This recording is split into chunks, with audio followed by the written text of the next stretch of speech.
Hey, what's up, guys? It's Confessions of a Doctorholic with Hafsa Slayman, and I've got a special guest today. She's a sister from another mister. She's basically Arabian like me. She's from Canada, and she's studying dentistry. She's actually in second year of dentistry school. Hello, Dahlia. How are you? Hi, fine, thank you. How are you? I'm good, thank you. So I want to start from the beginning. I'm a medical student, not a dentistry student. So I've got no idea how dentistry works. So start me off with your journey, right from the start. Why dentistry? Well, right from the start, I do have a bachelor's degree in science from UFT, University of Toronto, from Canada.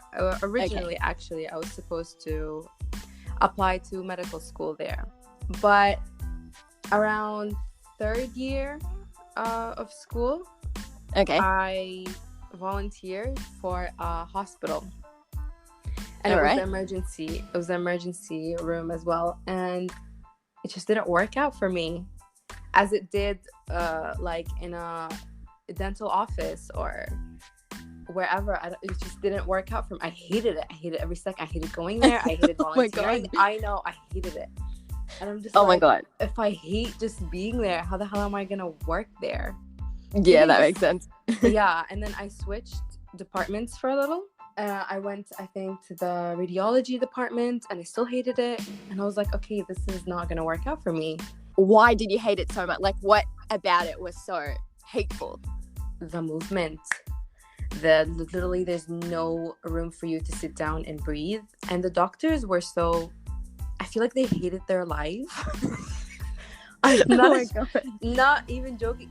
There wasn't a moment for them to just sit down and pause and just talk to me or even look at me or tell me to do something. They were just I have to go. I gotta go. And I don't know, in my head, it was just like Grey's Anatomy. I don't know. It was just Grey's Anatomy. It was a whole other bit. I was just not into it. Yeah, it's quite different, hey? Yeah. Now, considering you brutally shredded medicine, let me tell you, the reason why I didn't go through dentistry, my dad was hell-bent on it, he was just dentistry, it's so cool, rah, rah, rah, and he's just try it out. And for me, I had braces when I was younger, as most people do. Mm-hmm. And I swear, I had the worst experience with braces. And to make matters worse, I don't know if you're familiar with this cartoon. It's called Brace Face. Are you familiar with it? No. So basically, I thought it was a Canadian show. Maybe it's not. But basically, it's this cartoon where this chick, she gets braces, and then she gets magnetized to walls and anything that's metallic. And literally, that's when the horrors of braces started. And then I had this weird incident where this guy, he removed my wisdom tooth.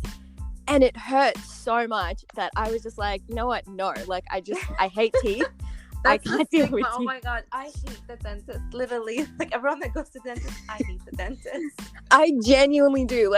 Okay, listen, I like getting my teeth cleaned. I don't know if you know, but I'm just telling you if you know. So when you've got braces in, you've got this metal behind your teeth. And it's kind of a nice feeling when they clean it out and stuff, because it's kind of hard to clean it out with a toothbrush. Mm-hmm. But then apart from that, the entire dentistry process, I'm just I do not want to torture people. I would rather put my hands through weird orifices than deal with teeth. I'm not even joking. Yeah, that's the stigma. I don't know. I just loved it. Fair. No judgment. This is a no judgment zone. So you decided in your third year of your undergraduate studies that you wanted to do dentistry. Mm-hmm. And then what happened? What led you to Hungary? Well, I have a few people studying here, one of them being my cousin studying here. Okay. And she recommended it to me. And I applied, then I got in. It's a huge difference. I don't know, there was a huge difference in studying for a science degree versus a dental degree. Just how to study, even how to get around it, is much more different. The way we studied in Canada was more quizzes, assignments, reports, lab reports, and it was all divided throughout the year. So 20% goes to your assignment, 40% goes to your whatever midterm test. The way here, legit, is just a whole other, I don't know how you call it, brain damage. I don't know. I legit don't know. They just started to stick a lot of information. So in Canada, it was more understanding the material and how you can apply it in different scenarios, I guess. Yeah. Here it's just like a new language. There's just a lot of information to retain and basically be able to practically exercise it on a patient or a mannequin or whatever. I love those med meme pages. Yeah. They literally, they make my day because this is exactly how I'm feeling in a picture. So there's this saying, I guess, or meme or whatever, where like being in medical or dentistry school is like sitting in front of a hose and that hose spraying water. Oh my God, I saw that, yeah. I felt that. And you're trying to like learn all this. Oh, sorry. Learn all this stuff. It's like a different kind of intellect. That's it. It's just, I mean, as much as people would think like, oh, U of T like must have been so hard. It was just like intellectually stimulating info. Like it was understanding the concept and going with it. But here it's like, no, it's every single detail. And what were the prerequisites to get into Hungary? I think it's different for American graduates than... So I did my high school in Qatar, in the Middle East. So it was different for people that graduated from there than from America. I think the MCAT is required for people that graduated from America, but people that graduate from the Middle East is literally just your high school degree. Oh, okay. That's pretty decent. Yeah. And your personal statement, obviously, and your resume and all that stuff. Have you had any cool experiences? Like, have you traveled to places, etc.?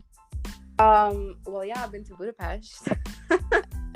No, I mean like other places in Europe. I mean, you're in Hungary. Switzerland, actually, for my friend's birthday. Oh, wow. That's nice.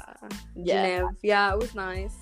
Everyone that you're here, oh, you're gonna go like crazy and you're gonna go all around Europe. Yeah, not really. No one has time for that. Yeah. Okay, that's fair. What has been like one of your favorite experiences in dentistry school? I mean, we're just starting our dental assistant practice. So I'm just starting it now, like literally in a few weeks. And is it like your clinical years? No, clinical years are the last 2 years. Okay. Yeah, so we're just doing like a dental assistant practice just to get the atmosphere of it all. I'm excited for that. And did you have to study like the language or? Yes. So the first 3 years you have to study the language, but they teach you everything in English. Oh my God, okay, say something. That's like the stereotypical thing, like say something in Arabic, and I'm just like, okay, like just like chill out, like tell me what to say. So I've just pulled the same thing on you. Yeah, my Hungarian isn't great. Nem beszélek magyarul. That means I don't speak Hungarian.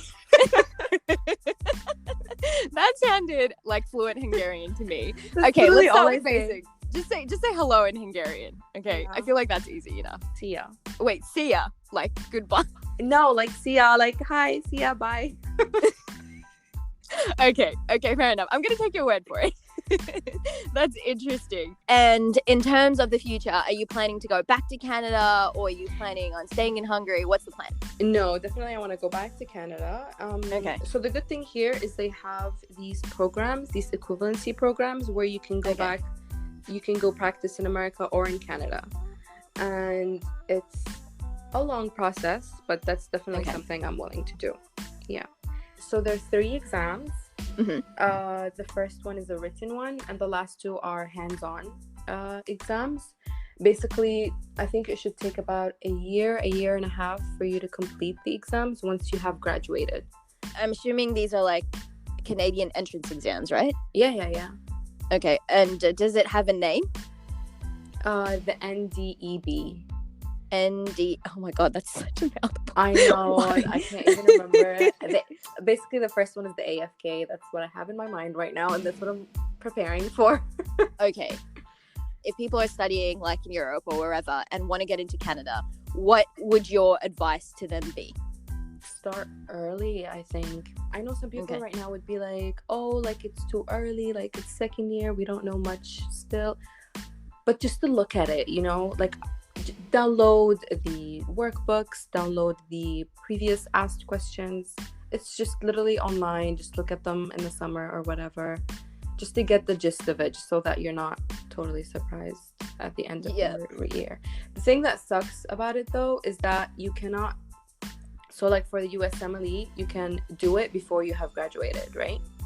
Yes. Yeah. But not for the AFK. You have to already have your degree and graduated, and then you can apply for the AFK. So that's okay. Yeah, so that's what kind of sucks about it. So yeah, my advice is start early, and there are all these programs. I'm sure there are many agencies. There's one, the Diamond Medical Agency, that gives you courses beforehand. So you can even, like, in the summer, if you're stuck here like me right now, just take the courses. All right, Dalia, thank you so much for this. No worries. Thank you. All the dental students will enjoy this. I hope so. Okay, so if we want to follow you, where can we do that? On my Instagram, my handle is Dalia's DMD Pursuit. DALYADMD PURSUIT. All right. Well, there you go, guys. Follow Dalia on her Instagram page if you want to know more about her dentistry journey. Thank you so much.